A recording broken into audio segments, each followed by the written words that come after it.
Karen's smirk was a slap in the face to common decency, the kind that makes you wonder if some people are born without a shred of shame.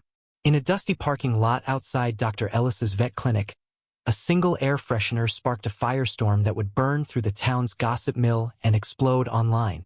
It was a Tuesday afternoon in Willow Creek, a sleepy town where everyone knew your dog's name but not your secrets.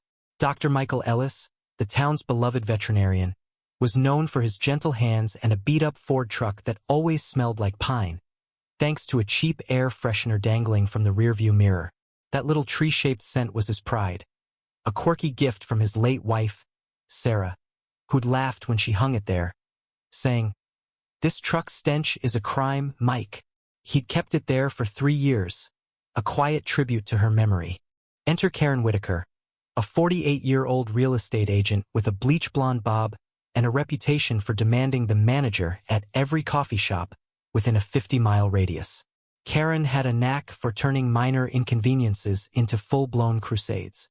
That day, she'd stormed into the vet clinic, her designer purse swinging like a weapon, because her poodle, Princess, had a slight limp. Dr. Ellis, overworked and grieving a recent euthanasia case, calmly explained that Princess needed rest, not surgery. Karen didn't take kindly to being told no. "You're incompetent," she snapped, loud enough for the waiting room to freeze. "I'll be back with a lawyer." But Karen didn't leave quietly. As she strutted to her SUV, parked next to Dr. Ellis's truck, she noticed the pine air freshener through his open window. Maybe it was spite, maybe it was entitlement, but Karen reached in, snatched the freshener, and tucked it into her purse. She didn't know a passerby, 17-year-old Mia, was filming from across the lot, her phone capturing every smug step. Mia, who volunteered at the clinic, knew the freshener's story. Her TikTok post, captioned "Karen stole Dr. E's dead wife's gift," hit the internet like a match on dry grass. By nightfall, it had 200,000 views. The next morning, Willow Creek was buzzing. The video showed Karen's face clear as day, her smirk unmistakable as she pocketed the freshener. Comments flooded in, "Classic Karen move. Who steals from a VT? This woman needs a reality check." Local ex-users piled on, digging up Karen's past tantrums, complaining about a barista's attitude, demanding a refund for a subpar manicure. The hashtag #KarenCarFreshener trended locally, with memes of pine trees labeled Karen's latest victim. Karen, oblivious at first, was sipping her latte when her phone pinged with a notification. Then another, and another. Friends texted screenshots, her inbox filled with hate mail. "Thief. Heartless. You're a disgrace." By noon, her real estate page was flooded with 1-star reviews. "Can't trust someone who steals from a grieving vet." Karen's face burned as she scrolled, her indignation boiling over. She wasn't a thief, she was teaching that vet a lesson. How dare they ruin her reputation over a $2 trinket? Dr. Ellis, meanwhile, was mortified. Mia had shown him the video, apologizing through tears for posting it without asking. I was so mad for you," she said. Ellis sighed, rubbing his temples. He didn't want a circus. He just wanted Sarah's memory left alone. But the town had other plans. By afternoon, a crowd gathered outside the clinic, some holding signs, "Justice for Dr. Ellis." Others, Karen's few allies, whispered that the vet was milking his sob story. The air crackled with tension, like a storm about to break. Karen, never one to back down, decided to confront the chaos. She marched to the clinic, Princess tucked under her arm, ready to set the record straight. Dr. Ellis was outside, trying to calm the crowd, when Karen shoved through, her voice shrill. "You're all pathetic, making a fuss over a stupid air freshener," she yelled. The crowd gasped. Ellis's face hardened. "That stupid thing was my wife's last gift to me," he said, voice low but cutting. "You took it. You don't get to play victim." The standoff was electric. Mia, filming again, caught Karen's eyes darting, her bravado cracking. "I didn't know," Karen sputtered. "You're blowing this out of proportion."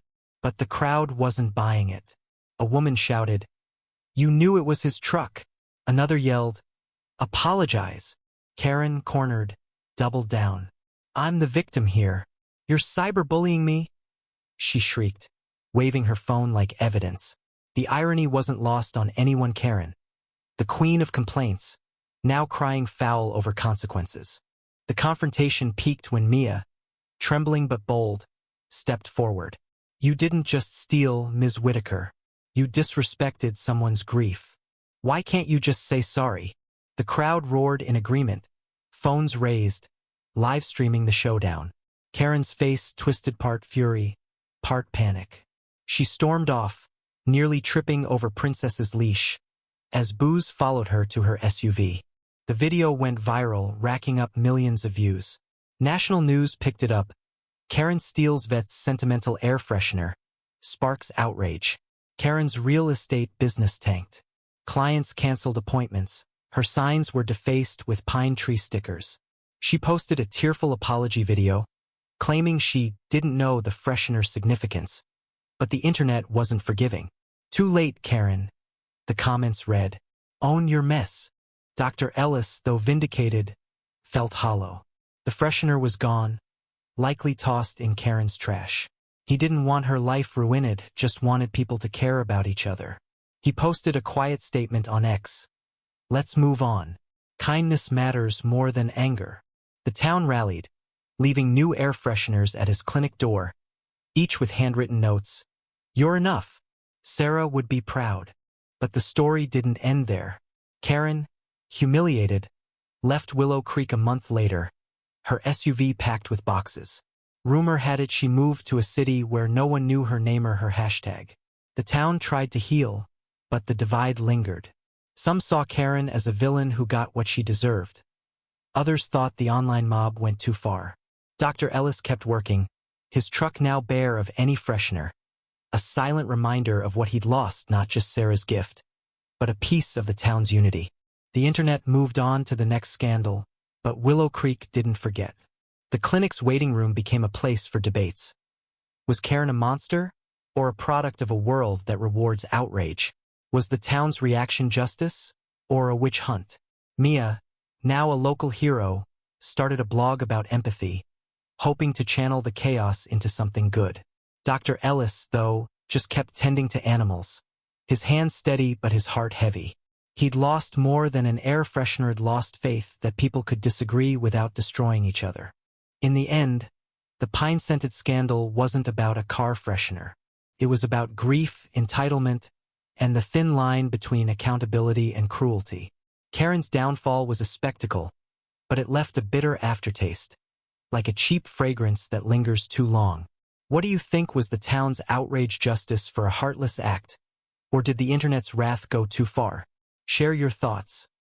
Where's the line between right and wrong when a community demands accountability?